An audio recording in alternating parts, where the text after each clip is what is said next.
देश की जनता सदन को सुचारू रूप से चलता हुआ देखना चाहती है। संवाद होना चाहिए, सहमति होना चाहिए और असहमति लोकतंत्र की असली ताकत है। लेकिन फिलहाल इस तरह की कोई तस्वीर सदन में नहीं दिखाई दे रही। दिखाई दे रहा है ना तो सरकार और ना ही विपक्ष इस स्टेलमेट को तोड़ने के लिए किसी तरह का कोई प्रयास कर रहा है। कैमरामैन धर्मेंद्र के साथ मृगांक प्रभाकर, भारत एक्सप्रेस।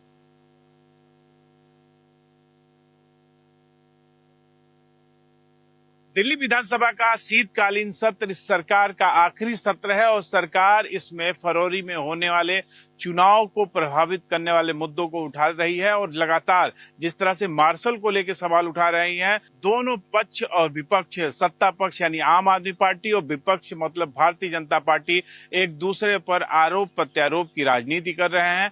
सुबह से आप देखिए कि 11 बजे से विधानसभा का सत्र चल रहा है, पर अभी तक सिर्फ दोनों एक दूसरे पर आरोप लगा रहे हैं कि ये मार्शल को अस्थायी होने से रोक रहे हैं, वो मार्शल को अस्थायी होने से रोक रहे हैं। कहीं ना कहीं दिल्ली की जो कानून व्यवस्था है उस पर भी सवाल उठाए गए। विधानसभा में अरविंद केजरीवाल ने उस मुद्दे को उठाया कि दिल्ली में जिस तरह से गोलियां चल रही हैं, जिस तरह से हत्याएं हो रही हैं, जिस तरह से लूट हो रही है, वो कहीं ना कहीं दिल्ली के कानून व्यवस्था पे सवाल उठाती हैं। पिछले कुछ सालों में तेजी से दिल्ली की कानून व्यवस्था बद से बदतर होती जा रही है और खास तौर से 2019 में जब से अमित शाह जी गृह मंत्री बने हैं तब से दिल्ली की व्यवस्था और ज्यादा खराब होती जा रही है। इनसे दिल्ली संभल नहीं रही है। दिल्ली का बहुत बुरा हाल हो गया है। दिल्ली की कानून व्यवस्था का बहुत बुरा हाल हो गया है। आए दिन मर्डर हो रहे हैं। देखना होगा कि इस सत्र की राजनीति से क्या निकलकर सामने आता है और उसका कितना फायदा विधानसभा चुनाव में दोनों पार्टियों को मिलता है। कैमरामैन हुकुम के साथ रमेश कुमार सिंह, भारत एक्सप्रेस।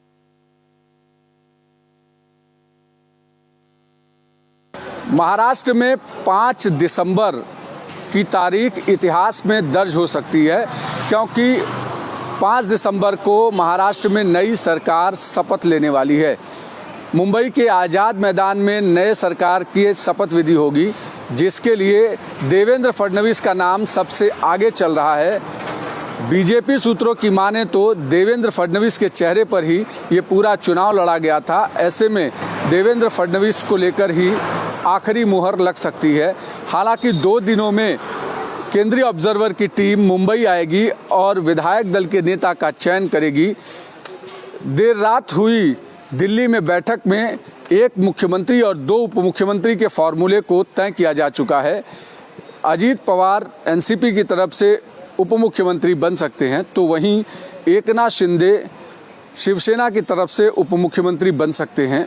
एकनाथ शिंदे नाराज हैं, इस बात की भी अटकलें लगाई जा रही हैं, लेकिन आने वाले समय में महायुति में सब कुछ ठीक ठाक होगा, इसका ऐलान खुद एनसीपी और शिवसेना के नेता कई बार कर चुके हैं। वीडियो जर्नलिस्ट घनश्याम के साथ अभिषेक पांडे, भारत एक्सप्रेस, मुंबई।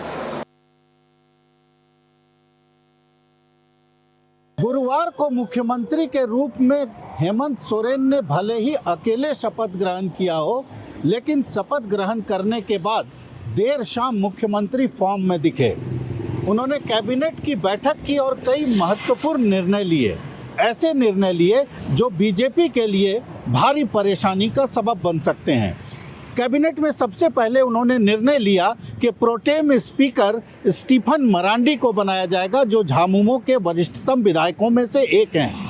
दूसरा निर्णय उन्होंने ये लिया कि राज्य सरकार के 1,36,000 करोड़ बकाये की वसूली के लिए एक कमेटी का गठन किया जाएगा और वो कमेटी कानूनी प्रक्रियाओं के तहत उस राशि को वसूलने का काम करेगी। वसूलने के लिए जो उपाय हो सकता है उस पर काम करेगी।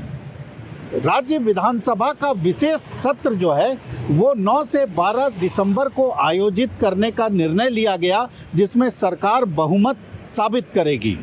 इसके अलावा आसाम में झारखंड के आदिवासियों के साथ हो रहे भेदभाव की जानकारी के लिए, भेदभाव की पूरी जानकारी के लिए एक कमेटी का गठन करने का निर्णय लिया गया, जो कमेटी आसाम जाकर उनकी हालत को देखेगी, उसका जायजा लेगी और उस आधार पर फिर झारखंड सरकार उनकी भलाई के लिए आगे काम करेगी। कुल मिलाकर देखा जाए तो आसाम में आदिवासियों के मार्फत हेमंत सोरेन ने एक नई राजनीति की शुरुआत की, तो दूसरी तरफ बकाये राशि को लेकर कानूनी लड़ाई की बात कहकर बीजेपी के ऊपर एक बड़े हमले का प्रयास किया है। अब देखना होगा कि बीजेपी इसका क्या जवाब दे पाती है। भारत एक्सप्रेस के लिए कैमरामैन धर्मेंद्र के साथ मधुकर आनंद, रांची।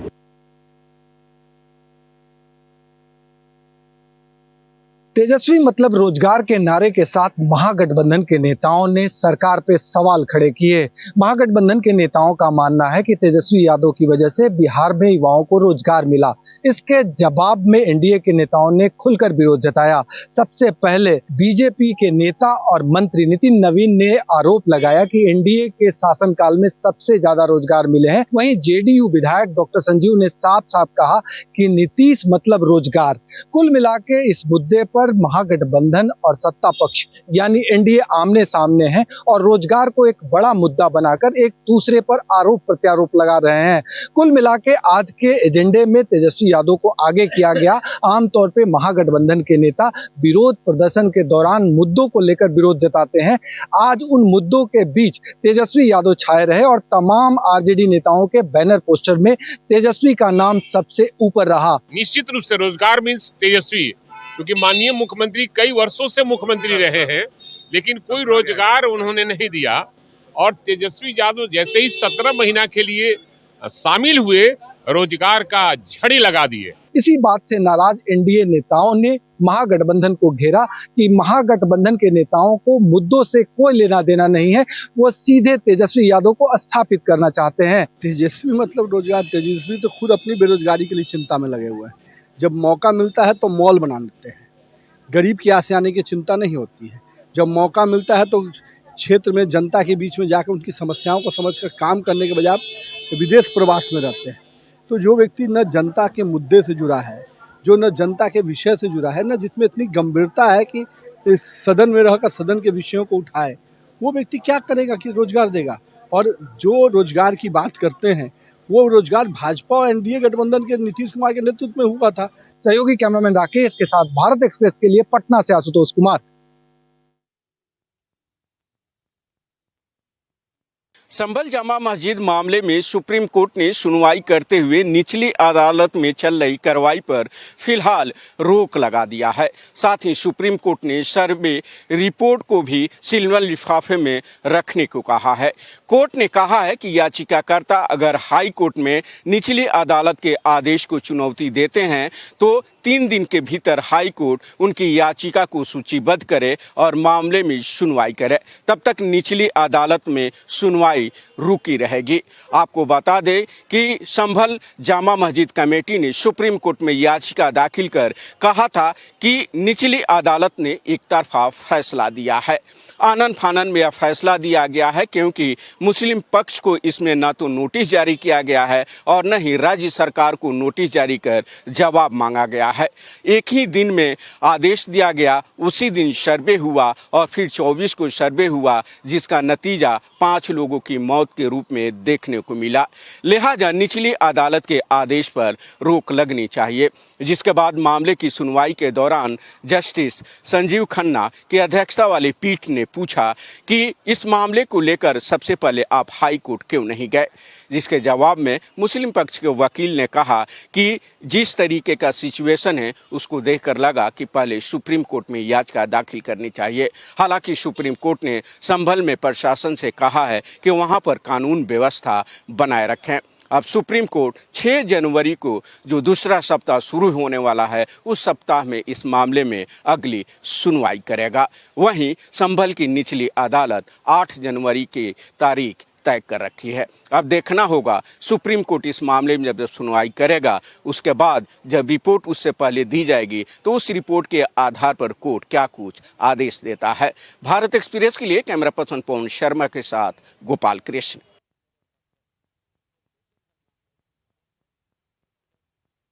संभल शाही मस्जिद में सर्वे के दौरान हुए बवाल के बाद जगह जगह पर हाई अलर्ट जारी किया गया है। इस समय हम गाजियाबाद के केला भट्टा के अंदर मौजूद है। यहाँ पर भी इस घटना को देखते हुए हाई अलर्ट पर पुलिस को रखा गया, क्योंकि जुम्मे का आज दिन है, जिसको देखते हुए पुलिस यहाँ पर लगाई गई। आप देख सकते हैं भारी तादाद में पुलिस फोर्स यहाँ पे लगा गया, जिससे शहर के अंदर अमन चैन रहे। कुछ लोग हमारे साथ मौजूद है, उनसे बातचीत कर लेते हैं किस तरह से इस घटना के बाद से देखते हैं।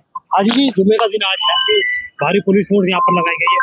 क्या हालात यहाँ पर है, क्या चीजें यहाँ पर की गई है? प्रशासन ने जो ये फोर्स लगाई है वो तो एक शांति के लिए लगाई है। ये हम अपने शहर में, अपनी बस्ती में, जुमे रहते हैं, अपने लोगों से भी अपील की है कि भाई नमाज पढ़ो, अपने अपने घर चले जाओ। हमारे यहाँ किसी तरह का कोई भी दिमाग में ये नहीं है कि संभल में हुआ है तो हमारे यहाँ कुछ होगा, ऐसा कुछ नहीं है। जो हमारे यहाँ बनी हुई है वो बरकरार रहे और इंशाअल्लाह नमाज के बाद सब लोग अपने अपने घर चले जाएंगे। प्रशासन का शुक्रिया है कि उन्होंने अपना फोर्स लगा के अपने यहाँ शांति बनाने की व्यवस्था करी। क्षेत्र के लोग हमारे साथ मौजूद थे, जिनका साफ तौर पर कहना है कि लगातार जो क्षेत्र के लोग हैं उनसे अपील की जा रही है कि जुमे की नमाज पढ़ के अपने अपने घरों की तरफ जाएं। तस्वीर आप देख सकते हैं कैला भट्टा की तस्वीरें हैं। भारी पुलिस फोर्स यहाँ पर तैनात किया गया है।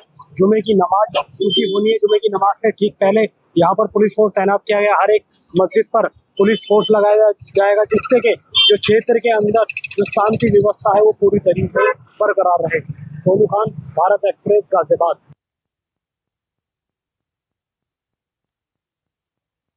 बॉलीवुड एक्ट्रेस शिल्पा शेट्टी के पति राज कुंद्रा की मुश्किलें बढ़ती जा रही है। ईडी की तरफ से उनके घर, ऑफिस और कई ठिकानों पर छापेमारी की गई। इसके साथ ही मुंबई, पुणे और उत्तर प्रदेश के 16 ठिकानों पर छापेमारी करके ईडी की टीम कई अहम दस्तावेज जुटाने की कोशिश कर रही है। किनारा बंगलों में उनके पति राज कुंद्रा और शिल्पा शेट्टी यहाँ पर रहती है। 3 दिनों से यहाँ पर ईडी की टीम पहुँच रही है और यहाँ पर छापेमारी कर रही है और कई सबूत जुटाने की जो कोशिश है वो ईडी की तरफ से की जा रही है। पोर्नोग्राफी मामले में 2021 में राज कुंद्रा को गिरफ्तार किया गया था और 2 महीने तक वो जेल में बंद थे और बाद में उन्हें अदालत से जमानत मिल गई थी। इस पूरे मामले को लेकर मनी लॉन्ड्रिंग के केस में भी राज कुंद्रा के हाथ हो सकते हैं, इसको लेकर भी जांच किया जा रहा है। पोर्नोग्राफी मामले में देश में जो पैसा इकट्ठा हुए थे उनका ट्रांजैक्शन विदेश में हुआ था, ऐसी जानकारी ईडी को मिली थी और अब इस एंगल से भी ईडी की तरफ से जांच की जा रही है। अब ऐसे में ये देखना होगा कि जिस तरीके से ईडी इस पूरे मामले को लेकर जांच कर रही है, आगे क्या कुछ खुलासा इस मामले में होता है। कैमरामैन बाला के साथ में आंचल तिवारी, भारत एक्सप्रेस। महाराष्ट्र के गोंदिया में एक भयानक सड़क हादसा हुआ जब राज्य सरकार की शिवशाही बस एक खाई में गिर गई, जिसमें 16 लोगों की मौत हो गई जबकि 25 लोग बुरी तरीके से जख्मी हो गए। बस भंडारा से गोंदिया की तरफ जा रही थी, लेकिन वृंदावन टोला के पास एक खाई में बस अनियंत्रित होकर नीचे गिर गई। उस समय बस में 50 से अधिक लोग सवार थे, जिसमें 16 लोगों की मौत हो गई है जबकि कई लोग बुरी तरीके से घायल हैं, जिन्हें वहां के अस्पताल में एडमिट कराया गया है। राज्य सरकार ने आनन फानन में महाराष्ट्र के कार्यवाहक मुख्यमंत्री एकनाथ शिंदे ने सभी मृतकों के परिवार को 10 लाख रुपए देने का ऐलान किया है। साथ ही साथ उपचार के लिए भी सभी व्यवस्था राज्य सरकार करेगी, ऐसा भी ऐलान किया है। इस तरीके का हादसा कहीं न कहीं भंडारा और गोंदिया के लोगों के लिए रोंगटे खड़े कर देने वाला है और जब सरकारी बस अनियंत्रित होकर खाई में गिरती है तो उससे किस तरीके से लोग परेशान होते ये भी वहाँ देखने को मिला। वीडियो जर्नलिस्ट घनश्याम के साथ अभिषेक पांडे, भारत एक्सप्रेस, मुंबई। जब देश में वक्फ बिल संशोधन की बात चल रही हो, ऐसे में वाराणसी में देश के प्रधानमंत्री नरेंद्र मोदी के संसदीय क्षेत्र में भी आज एक वक्फ बोर्ड का मामला बड़ा तेजी से वायरल हुआ। आपको बता दूं कि वाराणसी के 115 साल पुराना यूपी कॉलेज है, जहां पर हजारों की संख्या में छात्र छात्राएं पढ़ करके अपनी सफलता की तरफ आगे बढ़ते हैं और यह एक ऐसा कॉलेज है जिसने देश को ओलंपियन दिया है तथा एक से एक खिलाड़ियों को भी दिया है। लेकिन आज इस पूरे विश्वविद्यालय में उस समय अफरा तफरी का माहौल हो गया जब सैकड़ों की संख्या में एक संप्रदाय विशेष के लोग पहुंच करके नमाज अदा करने की मांग करते हुए इस पूरे विद्यालय प्रशासन पर ही वक्फ बोर्ड का दावा कर दिया। इन्होंने पिछले 6 साल पहले भी एक बार इसको दावा किया था, लेकिन यूपी कॉलेज प्रशासन ने इसको सिरे से खारिज करते हुए इसको संविधान विरोधी बताया था तथा न्याय का विरोधी बताया था। यूपी कॉलेज प्रशासन ने साफ सफाई दिया था कि 1906 में इस बोर्ड का स्थापना किया गया था और इसके बाद यूपी कॉलेज के ऊपर किसी भी बोर्ड या किसी का भी अधिग्रहण नहीं हो सकता, कोई भी उस पर अपना अधिकार नहीं जता सकता। लेकिन आज वाराणसी में सैकड़ों की संख्या में पहुंचे संप्रदाय विशेष के लोगों ने यूपी कॉलेज में शिक्षण माहौल को खराब करने की कोशिश किया। सूचना पाते ही जिला प्रशासन मौके पर पहुंच करके लोगों को काबू में किया। वहीं वक्फ बोर्ड के लोगों ने यूपी कॉलेज प्रशासन से वार्ता किया, जिस पर यूपी कॉलेज ने सिरे से नकारा कि यह वक्फ बोर्ड की संपत्ति नहीं बल्कि यह शिक्षा का स्थान है, शिक्षा की भूमि है, यहाँ से शिक्षा दिया जाता है, इस पर किसी का अधिकार नहीं है।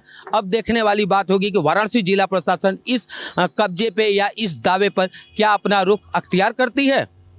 कैमरा पर्सन अभिनव वर्मा के संग विमलेंद्र राय, भारत एक्सप्रेस, वाराणसी।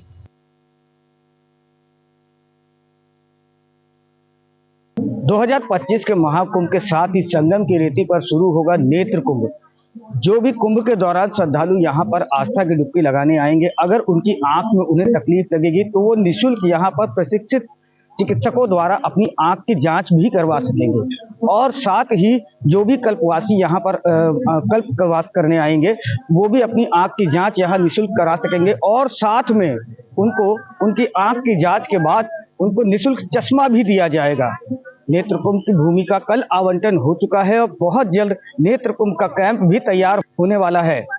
अब जो भी श्रद्धालु लाखों करोड़ों की संख्या में यहाँ पर आएंगे वो अपनी आंखों का जांच भी निःशुल्क करा सकेंगे और चश्मा भी निःशुल्क ले सकेंगे। वीडियो जर्नलिस्ट संजीव मिश्रा के साथ मैं राजकुमार, भारत एक्सप्रेस, प्रयागराज।